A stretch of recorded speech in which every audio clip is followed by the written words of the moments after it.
Hello and welcome to Just a Guy with your social educator, your LLB, your loony left bully. That's right, it's me, Mike D, Mike Duckerberg. How is everybody doing tonight? All right, it's good to see everybody again. For those of you that are getting on and about to get on, I appreciate all of your support. Lots and lots to talk about tonight. Hello there, Seda. Good to see you. There's a lot that we could talk about. We are going to focus on the pardoning of the big guy's son, Hunter. Where's my damn laptop, Biden? But first, before we do that, I'd like to just let you know that this episode is brought to you by WH Bullions and Collectibles. If you are in need of any coins, let's say you just can't find the proper coin to complete your collection. Let's say you're just starting up your own bullion collection, or maybe you have a collectible that you just like to cherish and try to find. William is your guy. William from WH Bullions and Collectibles will go out, find the coin, find the collectible, find the bullion. That'll be the perfect one for you to complete your collection. Maybe just start out. He'll have some recommendations. Where should I begin? You can email him at whbandc@gmail.com. That's whbandc@gmail.com. Just put in the subject line what inventory you're looking for and let him know exactly what you're trying to do. He will go out there. He'll search it out. So when you're looking for your bullion, you're looking for your coin, looking to start a collection, don't do the hard part. Let William do it for you. WH Bullion and Coin. Give him an email at whbandc@gmail.com.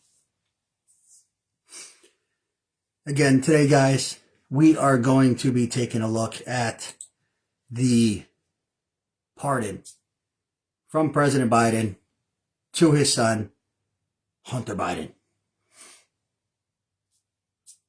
It's a first. Can't say that. It's the first time a president's ever pardoned his son. So, congratulations to him. Hello there, Elisa. Good to see you. I'm glad you're with us tonight. So, I know most people already know. If you don't know, President Biden gave his son, Hunter, a blanket pardon from 2014 to 2024. So what that is a blanket pardon. Basically excludes him from any and all crimes during that 10-year period or 11-year period. Okay? So what's going to happen is anything that has to do with the crimes that he committed, that he was getting ready to be convicted for. Hi, John. Good to see you tonight. Or anything that has to do with, anything. Let's say the Ukraine. He could not be prosecuted for those crimes. He has a blanket pardon for anything that he has done in those 10 years between 2014 and 2024. So basically, that section of his life is completely 100% off the table. Can't talk to him about it, can't do anything like that. 100% good. Okay? Now, one of the biggest issues, besides just that, was for the past year, we have been hearing that he was not going to interfere with the DOJ. He was not going to pardon his son, that he was going to just let this run its course. Now, he did. He did. He let it run its course, just like he said. Okay? But it's just yet another Biden lie. That's all it is. Not that you guys should be surprised, because the amount of times this guy has lied is probably just as many as the times he's told the truth. And when I say he's told the truth is, what type of jello did you have today there, Mr. President? What time did you go to bed, Mr. President? Those are probably truths, right? Other than that, I do believe he told the truth when he said that, when President Trump said that President Biden doesn't like the borders on Kamala Harris. I do believe that was the truth too, but President Trump said that, so we're not quite sure if he actually said that or not. But his White House press secretary, Karine Jean-Pierre, she does her best to make sure that, she keeps covering up any and all Biden's lies. So she's actually asked recently at a press conference about the year of President Biden saying, not gonna interfere, not gonna pardon my son. And here is her response. Everybody just listen in. Second one, would the president pardon or commute his son if he's convicted? So I've answered this question before. It was asked of me not too long ago, a couple of weeks ago, and I was very clear, and I said no. There you go. He said that. I was very clear. He said he wasn't going to do it. She goes on to say, just like President Biden goes on to say, that, you know what?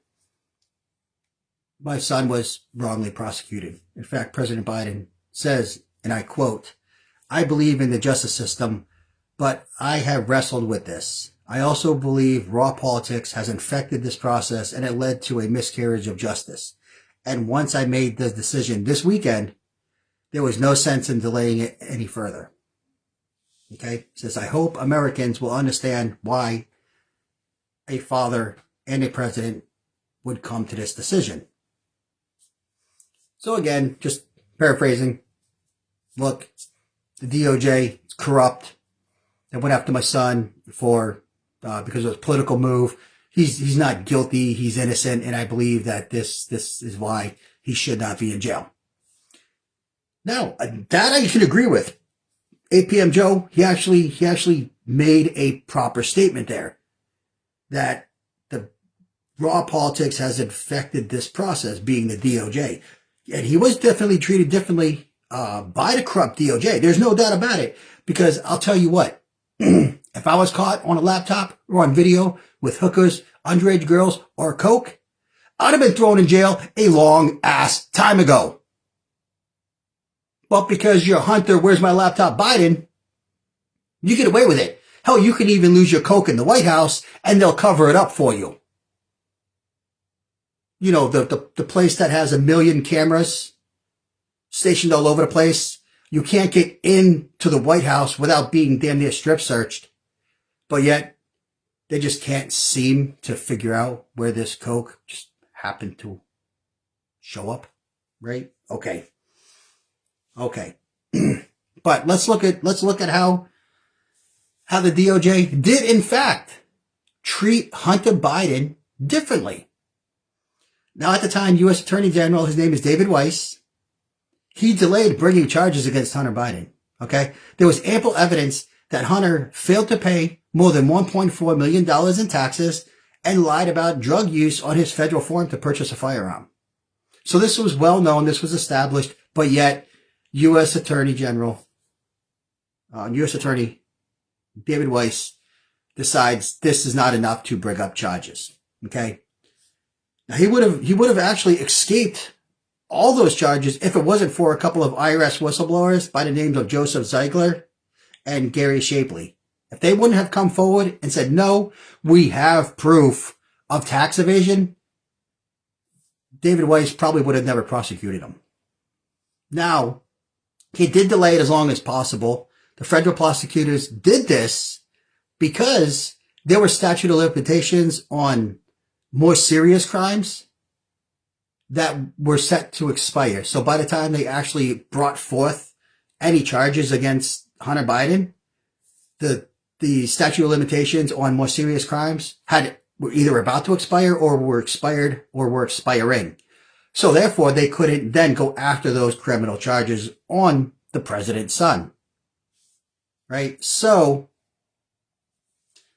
he gets away with many, many more crimes by U.S. Attorney David Weiss prolonging the criminal investigation. Now again, if that was me, if that was you, if that was any of your friends, you would have been brought up on charges immediately. And they would have thrown charges against the wall to see if it would stick, just like spaghetti. Because the more charges you have, the better chance that something's going to stick and you're going to get a jail sentence out of it. Okay. That's nothing that the Democrats do or the Republicans do. That's what the criminal justice system does, right? That's why you see when somebody's charged with something, they just don't charge them with 1 or 2 things. They charge them with 6, 7, or 30, right? Because the more charges they can hit you with, the more likely something's going to stick. Okay. Now, when you look at this pardon, it goes all the way back to 2014. Now, this is far outside the time frame of his tax evasion and the gun case that was brought against him. So those happened after 2014. But why? Why would the big guy there make this blanket pardon go all the way back to 2014 then? What was going on in 2014?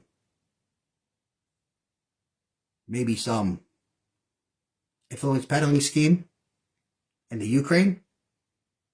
Maybe something like that? Maybe some secrets that Hunter was possibly selling to Chinese? Maybe something like that?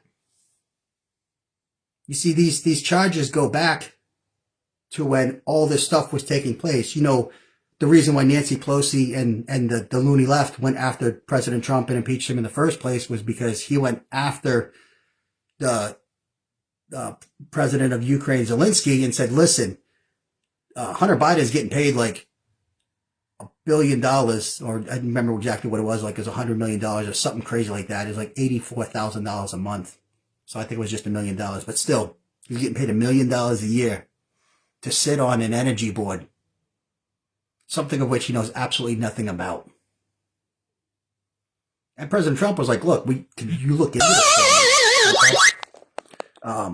I'd really appreciate that. Sorry, guys, I forgot to turn off the notifications again. That's what happens when you get old. But, so we go back to 2014, where Hunter Biden is sitting on the energy board in the Ukraine. Then you got phone calls being made. And you got emails. And you got the infamous big guy phone call. You got the emails with big guy in them. So when you go back to 2014, now not only are you clearing Hunter Biden, but you're clearing a possible implication of President Biden. Because if you can't go after that, it's hard to bring everything together. Okay? So this is in fact President Biden saving his own ass. Right? So not only is he pardoning his son, but he's also making it much more difficult for anybody else in the Biden crime family to be indicted or charged with criminal activity going back the full 10 years. Okay? Then, once the charges are actually brought to Hunter Biden, what does Attorney David Weiss do? He offers that sweetheart deal, that sweetheart plea deal, right? Where basically he's going to get a slap on the wrist, nothing's going to happen. Luckily, that was caught. It was thrown out, and they went after him and charged him. Now, I was saying the entire time that we don't want to go after Hunter Biden as a conservative group right now, because if and when he's convicted, his daddy's going to pardon him. In fact, back in January of this year, Senator Ted Cruz said, and I'm going to paraphrase, that President Biden will pardon his son. In fact, he went so detailed, Senator Cruz did, that to go into where that if President Biden loses the election, now remember, this is January, this is before the election in November. Okay, so he says that if President Biden loses in November, you're actually going to see President Biden pardon his son before the end of the year because he wants him home for the holidays, basically, right? And he said that if he wins, he's probably going to do it right before he would actually be sentenced, whenever that sentencing date would be. But they didn't know when it was going to be at that time. So kudos to Senator Ted Cruz there, nailing it 100% on the button. Okay. Now, a lot of these delays also came simply because when all this was coming out, you got to remember this is in the midst of the Hunter Biden laptop, things of that nature, right? And they thought that this would hurt 8 p.m. Joe's 2020 chances of getting elected. So a lot of this stuff was also delayed for political reasons. So when the big guy says that this was raw politics in play, yeah, damn skippy it was. It was your DOJ doing their best to keep your son out of trouble. But when they couldn't keep him out of trouble anymore, they had to then charge him, but waited long enough so that the minimal amount of charges could be applied. So you're right there, President Biden. This was 100% political, but not how you said. This was political on the whole other side of the coin. And to look at some other opportunities there where we're looking at corruption in the DOJ, where they did raw politics involving the DOJ.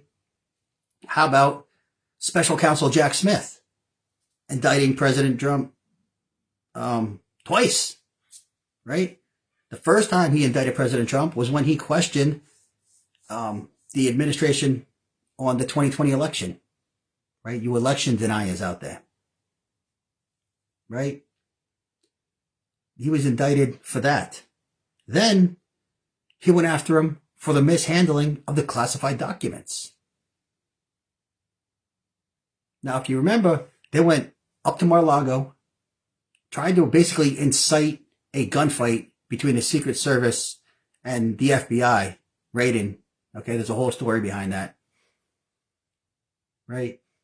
But then when 8 p.m. Joe was caught with classified documents in his house, like just sitting there in the back of his Corvette, basically, and then also in his office in the college, Delaware, just again, had where Chinese dignitaries have access to.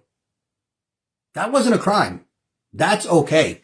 Special Counsel Jack Smith thought, this is cool. This is okay. No, President Trump can't do it. But President Biden, it's okay. So once again, President Biden, you're right. There is corruption in your DOJ. This is probably the most I've ever said that President Biden's been right, but we're not done. Supreme Court comes out against Jack Smith. Call him Jackass Smith, right? Comes out on the classified information, on different items within the two indictments, says the U.S. president has absolute immunity for, and I quote, actions within his conclusive and preclusive constitutional authority, and at least presumptive immunity for all official acts. So this is when the loony left started freaking out and said, great, the president can do whatever they want. He's going to be a dictator. He's Hitler. People have been calling him Hitler for a long time. In fact, they go back, the Hitler thing's been going on since like the 70s. But this just re-amped it up. Okay? Now, if you look at what the Supreme Court actually said, he has absolute immunity for actions within his conclusive and preclusive constitutional authority. Which means if it's outside the Constitution, he isn't within that absolute immunity. So if he does something that is conducted or an action that is considered unconstitutional, the president then is not within the confines of absolute immunity. Also, at least presumptive immunity for all official acts. So if it's an official act of the president that again has to be constitutional, he can be at least presumptively immune, which means he might not be absolute immune if he steps outside the boundaries of what was dictated within that power, but he took it a little bit too far, then he could be, and then not completely immune, granted complete immunity, right? So for example, the president of the United States cannot walk up to a girl or a woman on his staff, slap her in the ass, and say, hey baby, what you doing tonight? Okay, that's not a constitutional power. That's not an official act. He can therefore be in trouble for sexual harassment and everything else, okay? Now, can the president get away with murder? Yes and no. Depends on what the murder was for. For example, if the president decides to just go out and try to assassinate his political rival, definitely not absolute immunity, not even within the official acts. There's a declaration of war. President, being the commander-in-chief, sends the military over to wherever, and people are killed. Soldiers are killed. Civilians are killed as collateral damage by mistake. Yes, that's considered murder, but it's within the constitutional confines, the constitutional authority, and the official acts of the commander-in-chief to go out and win a war. So no, the Supreme Court did not say that President Trump or any other president can do whatever the hell they want to do when they're in office. It has to be within the constitutional authority given to him in especially Article 2, but also what's within part on Article 1, the congressional legislative part, and Article 3, the Supreme Court judiciary part. Okay? So as long as those acts are within the constitutional authority dictated in either Article 1, Article 2, Article 3, or Article 4, and so on and so forth, or the amendments, right? Then it's either going to be identified as absolute immunity or presumptive immunity as long as it's an official act. So that not everything that the president does is going to be allowed, okay? But Jackass Smith, special counsel, not happy with that. Says, I don't like that. I'm not done with President Trump. Because, you know what? We have another election and we can't have this guy in office. So I'm going to go ahead and supersede the indictment, basically rewrite the charges so that way they don't necessarily fit with what the Supreme Court said. And he did his best. He did his best to rewrite the charges so that they were different enough so that they fell outside of the Supreme Court's decision, so that way he could try to again indict President Trump. Didn't work, right? In fact, President Trump wins in a landslide. So what does special counsel Jackass Smith do? Drops all the charges. Okay? So again, APM Joe, you're right. Your DOJ is corrupt. You allow political affiliates to go in and make decisions based upon how they feel. Right? I'd like to say hello to Deirdre, Michael, and Paul. Thank you all for joining me tonight. Appreciate that. We're going to show another instance where President Biden, again, is right. The DOJ is corrupt. Not against his son here in this instance, but against all you evil election deniers. About 1,500 of them that protested the 2020 election. Now sitting in jails. Why? Because they took a tour of the Capitol building peacefully? Because you were at the event? Didn't even do anything? You just happened to be there on January 6th? And they can tell you were there because they pinged your phone? And that's good enough for them to come get you? I don't know, that sounds pretty politically motivated there, President. Or how about those people that just want to ruin the world, ruin America, those nasty pro-lifers, right? How about the group of pro-lifers that decided to pray outside the abortion clinics that the DOJ went after, right?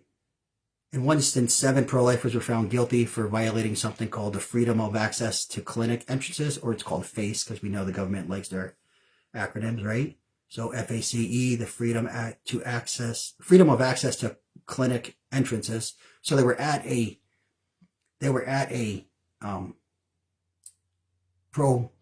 pro-choice institution where they're performing abortions, and protesters were outside, just, hey, you're killing a kid, you're killing your baby, you're killing somebody's sister, whatever.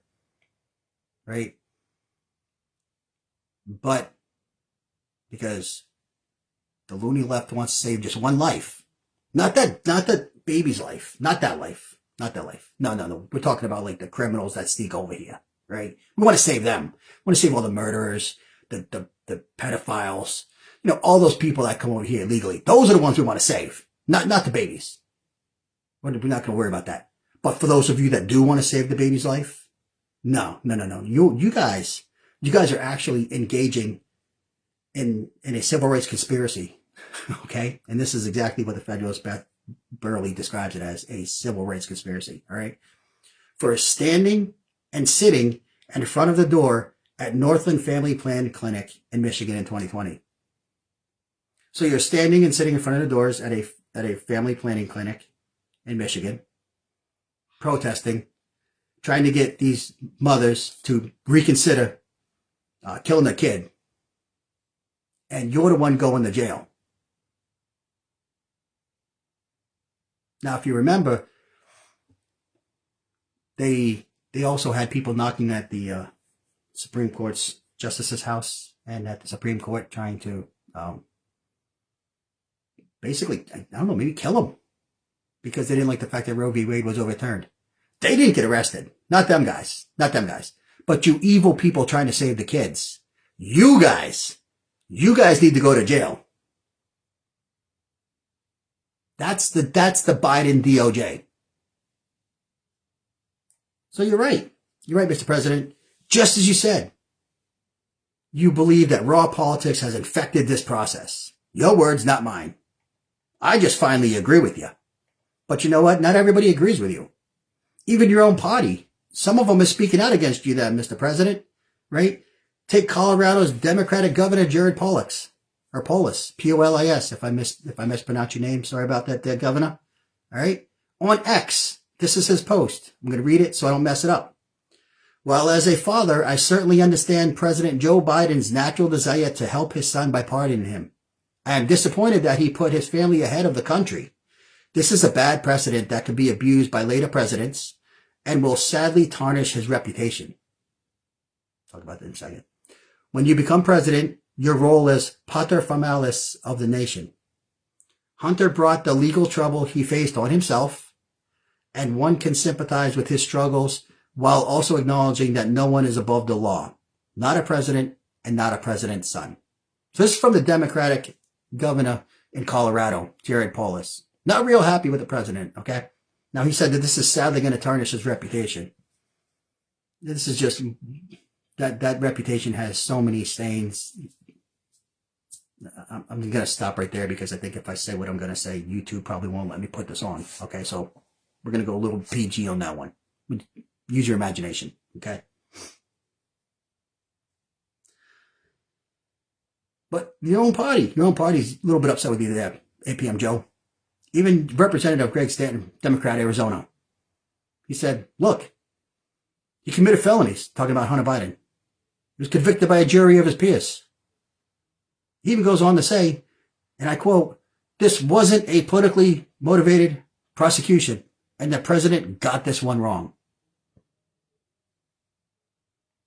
So no, Mr. President, even your own party thinks you messed this one up because you did. Just as the governor of Colorado said, you set a dangerous precedent here.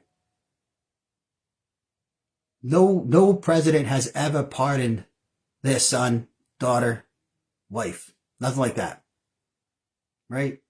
This is a dangerous precedent that you set. Okay? Not only that, now, the guy has all kinds of incrementing evidence on his laptop, and, well, I guess it's all legal now. Right? So feel free to hookers and blow, guy. Everybody.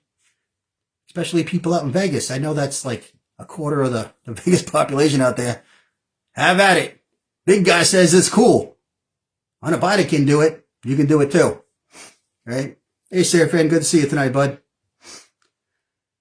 But not everybody is unhappy with the big guy's decision there.